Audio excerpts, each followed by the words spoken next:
Nina, welcome to LSAT Unplugged. Hi, thanks for having me, Steve.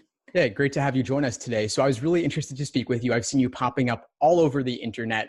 I know you have your Zen Prep mindfulness podcast. Do you want to share a little bit more about what that is and how you got into it? Sure. So my podcast is actually called The Mindful Method. And the reason I started it was because I noticed that when I was going throughout the law school application process, law school, and even my first 3 to 4 years working as an attorney, there was something different about the way I thought and the way I operated. And I just kind of felt isolated from a lot of my peers who are stuck in that work hard, all the time mentality. And don't get me wrong, every lawyer has to work really hard and has to work long hours here and there, but I felt like there was more that you could do with your life as a lawyer and as a law student. And if you don't necessarily want that to be your entire life, it's still okay. So I just started to just talk about my experiences and just start to try to build a community amongst younger, or maybe not necessarily younger, but people who are more inexperienced in this profession, so that they can hopefully build healthy habits that make them not feel so alone, and also make them feel like there's more to life than just being a lawyer. That's a great mission, because every lawyer I've ever encountered is super stressed out and they're all like, don't go to law school, don't take the path. Yeah. But obviously it is right for some people, maybe not everybody, but it sounds like you're helping people who do want to pursue the path do so in a way that is less stressful. Right. Exactly. Is there something you noticed in particular during your time in law school that stood out to you or in your work as an attorney? So I actually studied environmental law, and that was my concentration for my 3 years at law school. And there weren't many people that were interested in that type of law, but I did recognize a little bit of some similarities between all of us, because, for example, I was president of the Environmental Law Society, and when we would have our group organizations, we'd go on hikes together or we'd have bake sales together, and we kind of prioritize things that were fun in addition to being productive. Like, don't get me wrong, we did a lot of productive things as well, but I felt like people would look at me a certain way because that was my concentration and because I stepped into that role.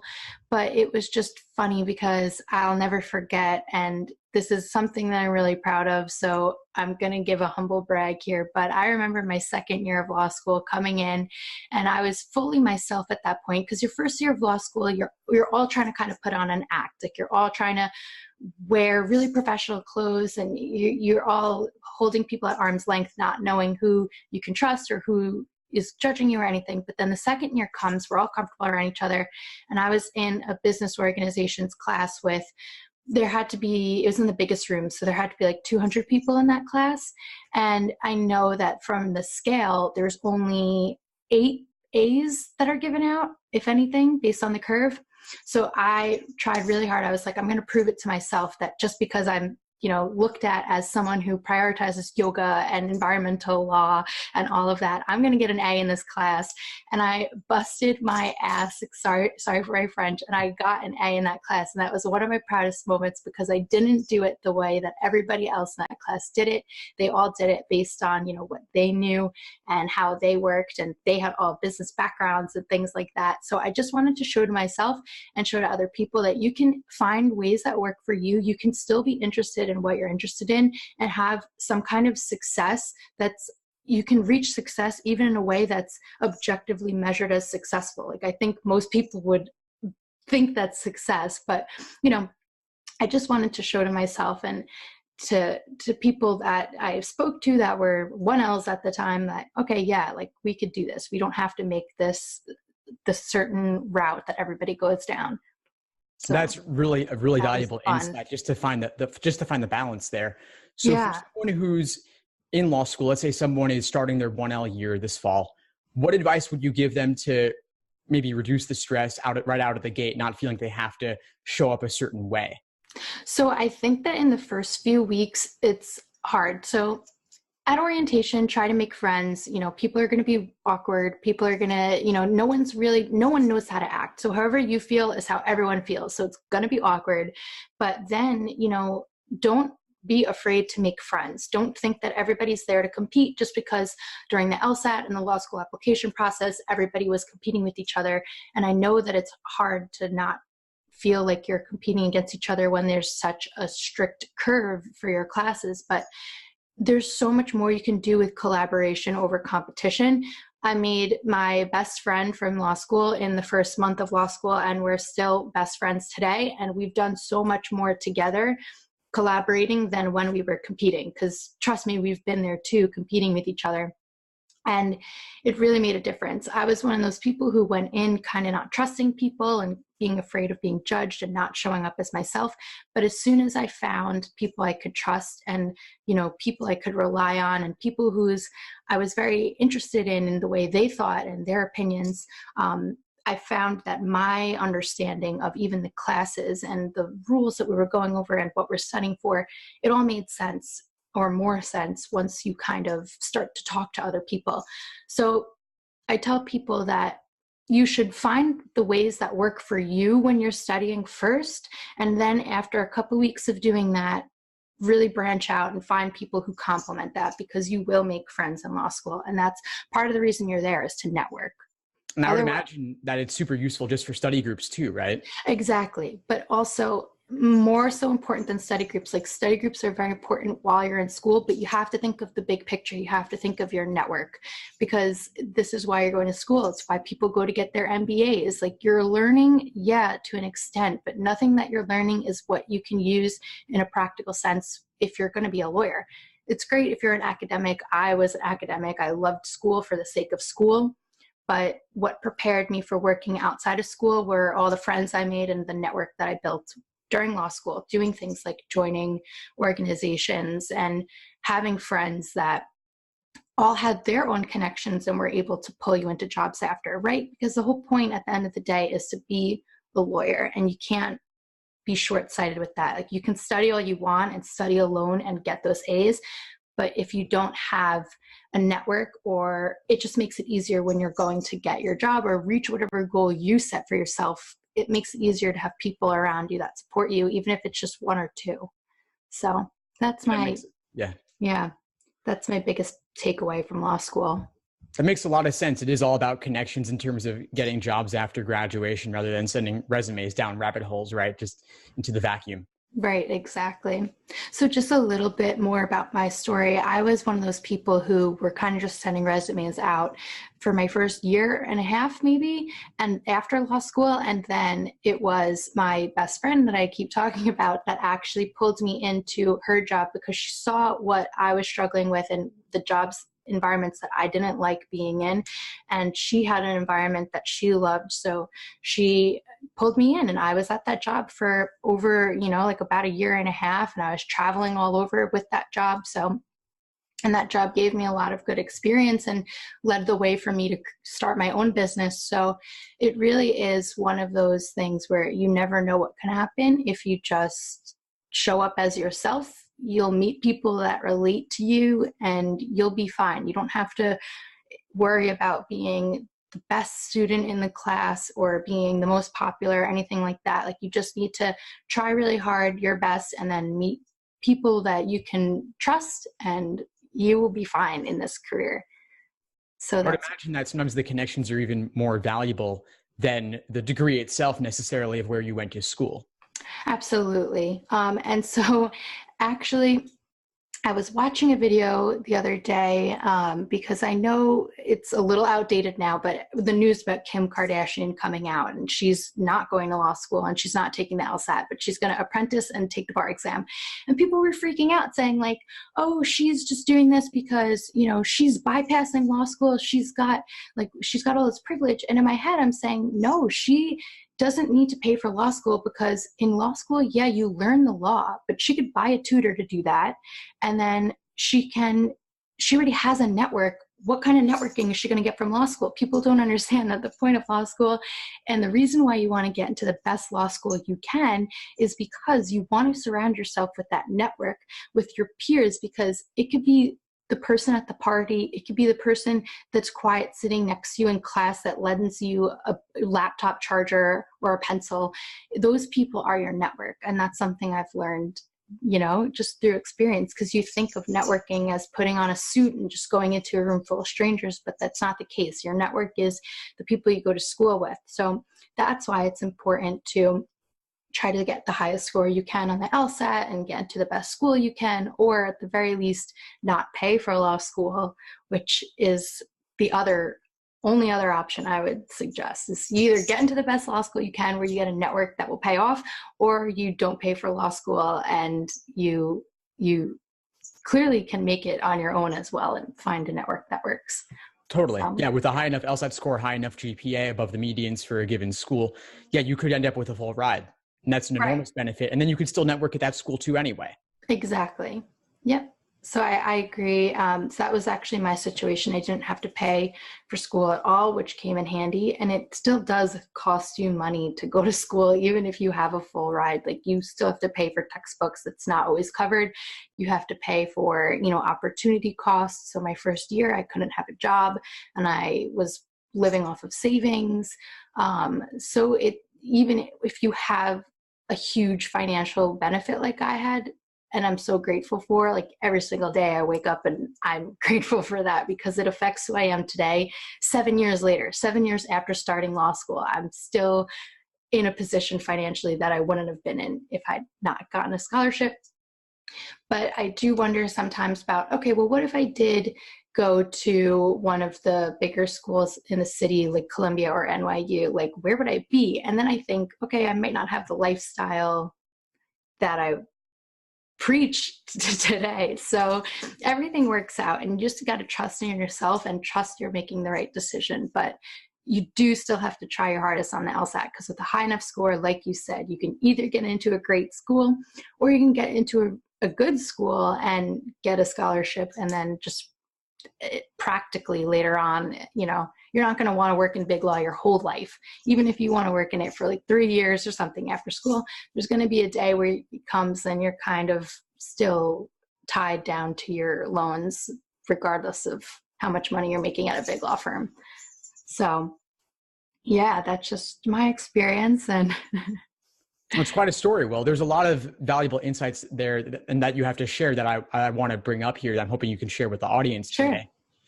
So there's the idea of reducing stress as an attorney, reducing stress during law school, and then even back to reducing stress when you're applying to law school and in the process of taking the LSAT, so that you can achieve your fullest potential and without kind of burning the candle at both ends. Mm-hmm. And you mentioned that you teach yoga, right? Mm-hmm. So how do you bring that into your work with students?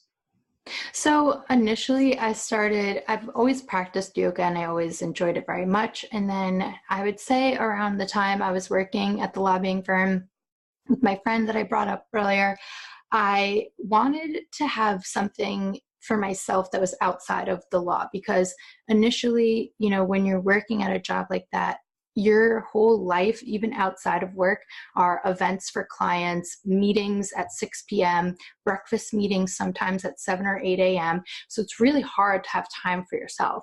But I had developed a schedule where I was able to go have that 1 hour to myself at yoga. So I pursued my teacher training opportunity the same year that I was working the craziest hours of my life. And then I decided not long after that working wasn't for me, and I'd want to, not working wasn't for me, but working at that job wasn't for me. And I wanted to find a lifestyle where I can balance this more and teach yoga more.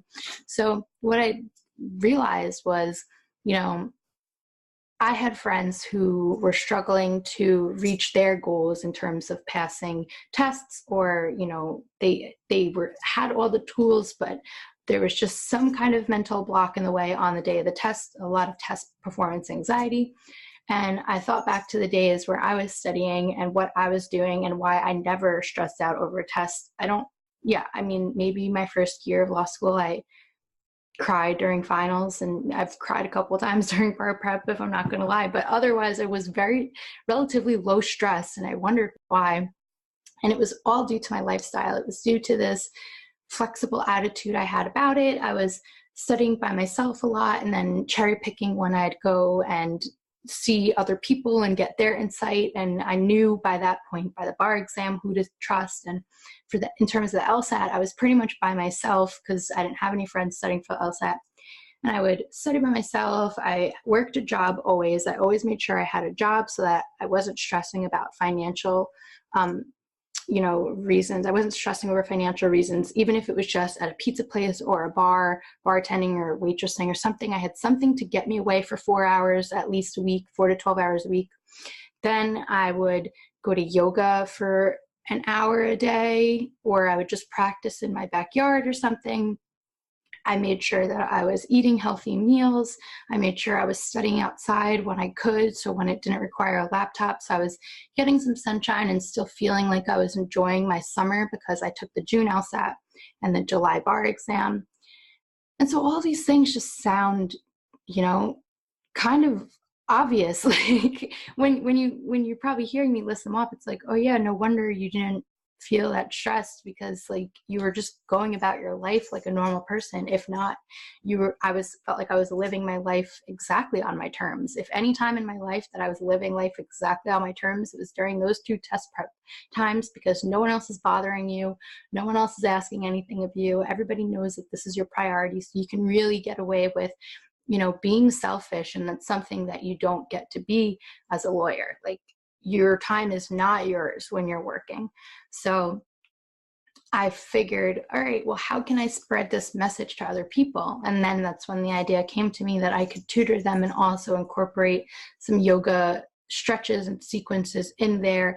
I also provide, I'm not a dietitian, so I don't give diet advice, but I give a couple of recommendations for meal plans that I've used, or snacks or study snacks and things like that are healthy and fuel your brain and don't make you feel, or didn't make me feel, lethargic and, unenergized, because there's a definite gut-brain connection that's only becoming more known and studied today. So all of these things I try to bring into my work that I do with my programs. That's fantastic. I love that you incorporate this. I think not enough folks in test prep do. They just stick to the books and that's it. But there is so much more than that. There are people who have high practice test scores, and then on test day, their score plummets because of nerves or anxiety. And well, why did the nerves or anxiety happen? Or why do people burn out? I'm always telling folks, sleep, diet, exercise, and meditation or mindfulness or relaxation of some sort. If you don't have all 4 of those things in check, your performance is going to suffer. And if you have none of those 4, then you're virtually guaranteed to get depression, I would imagine. Exactly. And that's what I noticed with some of my friends.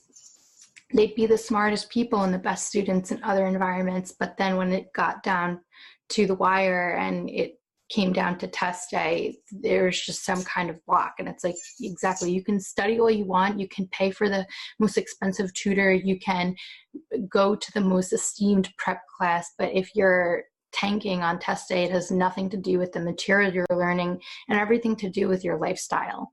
And so that's something that I think is important and translates to practice as a lawyer, because what I also mention, and some people are blind to it, and I think especially students that are still studying for the LSAT or still in law school, they think that it doesn't affect them yet. But lawyers in that profession have a disproportionately high rate of depression, substance abuse, alcoholism. And I think a lot of it comes down to the traditional work ethic that a lot of lawyers have and the lifestyles that they have. Not eating because you're working all day. We're both in New York City, so it's a certain way here. Maybe it's not this way everywhere, but it's true. And the Bar Association, when you pass the New York Bar, actually makes you take a course to, bring awareness to this fact. And it's a mandatory course for all new lawyers. And then that's something that maybe goes away a little bit, but then you'll hear of big law associates passing away. They'll always publish it in the New York Law Journal. You'll hear of just people from law school, and you'll just see things. And so I know it's really easy when you're sitting in the seat of an LSAT student to want to pull all-nighters and work and, take whatever substances you need to get through the night. But at the end of the day, like, that is the lifestyle you're building. And if you're relying on those for working now, I see friends today that they still feel that they need certain things to, like they need to stay up all night, or they need to skip out on meals or skip out on working out because they have to get the work done. But then what's your end goal? What's your end goal? Because you're just existing for work. And it's not really like, what's the point? What's the point of being a lawyer? Like I don't know. So that's just my take on it. And that's something I notice a lot in this field versus other fields, and why I found it was even more important for me to step outside of my role as a traditional lawyer and try to bring awareness to students who they build these habits, not realizing that it's only a few short years between you, where you are now, and where you'll be as an associate at a big firm or wherever. And you're gonna, time goes by really quickly. You're gonna have the same habits. So pick wisely. That's my biggest advice. It's really important. And I think that helping students build those healthy habits now and healthy lifestyles now, then they can carry forward into law school and beyond. And of course, if you're pulling all-nighters now, what's going to stop you from pulling all-nighters later? If you're stressing out and pulling your hair out now over the LSAT, what's going to happen in 1L? What's going to happen with your bar prep? What's going to happen when you're a first-year associate? There's always something else to look forward to. Then after first-year associate, to make partner. So it never really ends. You'll have the break when you're 70 years old and retired, but that's a long ways away for most folks applying to law school. So I think we should encourage folks not to wait until later for happiness or for relaxation, but to carve out the time every day and every week too. Right. And I promise that if you take the time to carve out time for yourself, you'll only be able to give more to your clients, because at the end of the day, you have a boss at whatever firm you're at, but your boss is your client. And even if you don't see who your client is, if you work for insurance defense or something like that, there is someone that is benefiting from your work as a lawyer. Even if it's not the most honorable work, like even if you are defending insurance companies, or even if you are defending, nothing wrong with that, but even if it's not like, okay, you're helping immigrants or something like that, like there is someone benefiting from your work, and you need to show up for them, because people are demanding. And what people don't realize about being a lawyer is that you're doing everybody's dirty work. There's a lawyer for everybody in the world. Doctors have lawyers, CEOs of Fortune 500 companies, bankers, people, trade associations, nonprofit organizations, everybody has a lawyer, and you're doing everybody's dirty work. Most people are not calling their lawyer for work because they're happy and excited or for something. Maybe they're excited they just got a deal, but there's a lot of stress that comes with that. And so most of the phone calls that you field all day, the emails that you get bombarded with at all hours of the night, phone calls that you get at 11 p.m. from drunk clients, like this is all real stuff, and it will happen to you in your first year of practice. If you work at a firm that, you're in contact with your clients, you're going to have to deal with a lot of people. A big part of being a lawyer is being a psychiatrist and being a therapist. And that's something you learn once you're in law school, but you learn it the hard way once you're practicing, because you do have to juggle a lot of people's emotions, a lot of people's opinions, and you need to take care of yourself so that you can step into the shoes of a lawyer and just, look at everything. I always say, with the cool light of reason. You don't want to be all fired up and passionate up. That's what your client does. You let them get all worked up and emotional, and then they come to you because you're supposed to be detached enough where you can just make the best rational decision, get the work done as quickly and as efficiently as possible, and solve the problem for them, because a lot of things take a long time. So you can't do that if you're irritable from sleeping all day. Like, how many times I've flipped out on clients, or just probably on days where they made me the most ticked off or anything, were days where I didn't feel comfortable or something. It happens. You're going to snap on people. People are going to snap on you. Emotions get high, but you need to find your center, find your calmness. Otherwise, this is not the profession for you. If you want to be worked up all day, it's really easy to do that.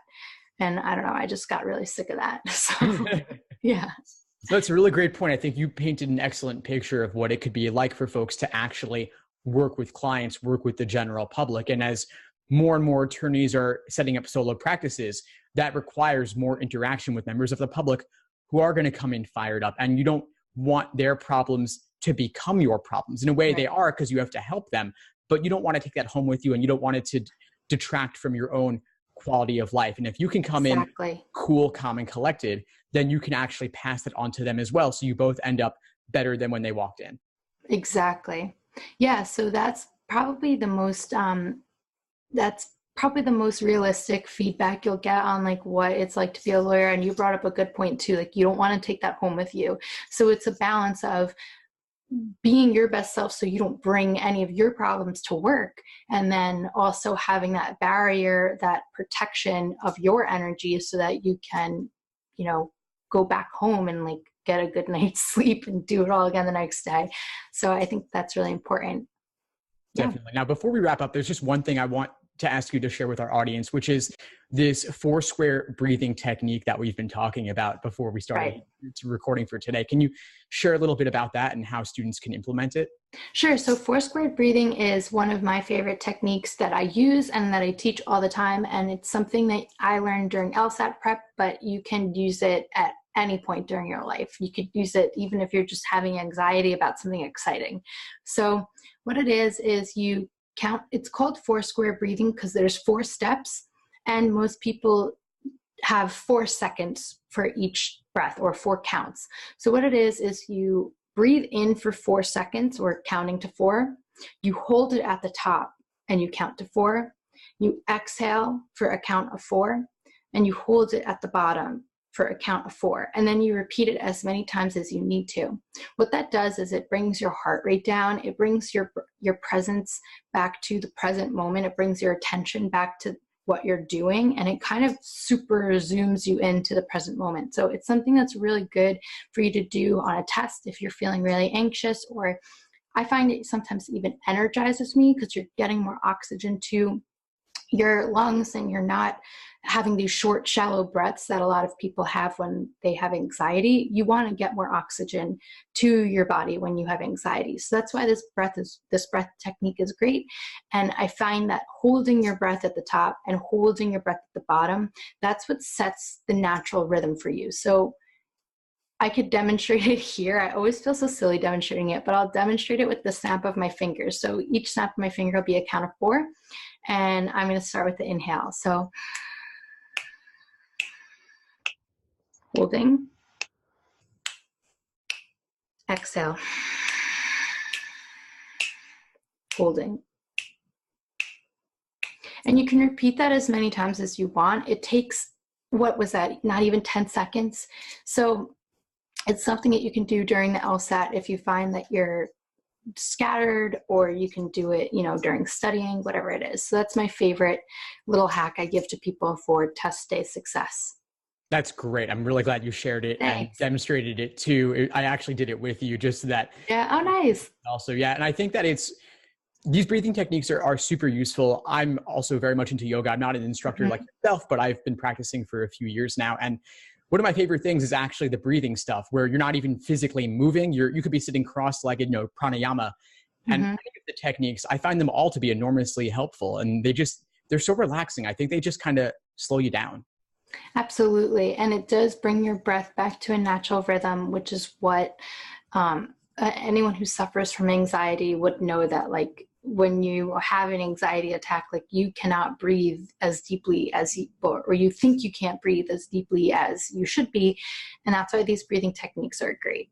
I'll just share another one really quick. It might be hard for people who are just listening to it, not seeing the video, but what you do is you take your middle finger and your thumb finger and you put one on each nostril.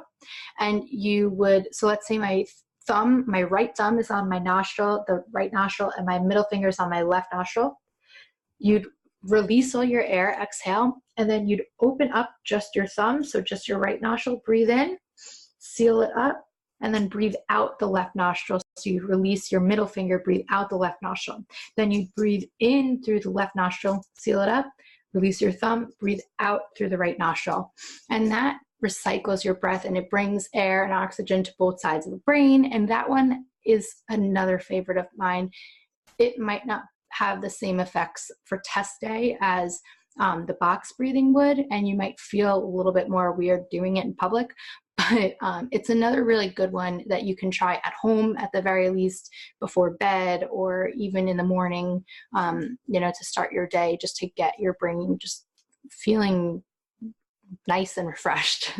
Yeah, no, I love that one too. And yeah, it does look super weird, but in yoga class with like 20 people doing it, it suddenly feels normal. And I think it's part of it could just be the focus. Like, I think for the nose one especially, it's like the left nostril, the right nostril. I never really think about them separately. They're just my nose. Yeah. But if you focus like that, you can see, oh, I actually can control this, or at least direct the flow of air.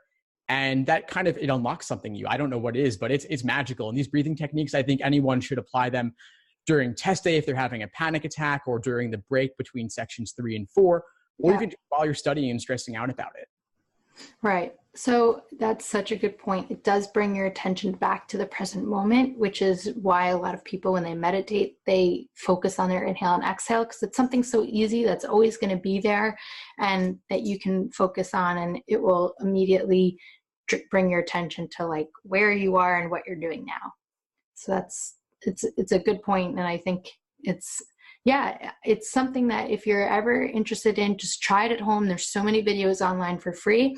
I'm planning on releasing some videos now that I have a working webcam on meditation techniques and breathing exercises and brief stretches that people can do.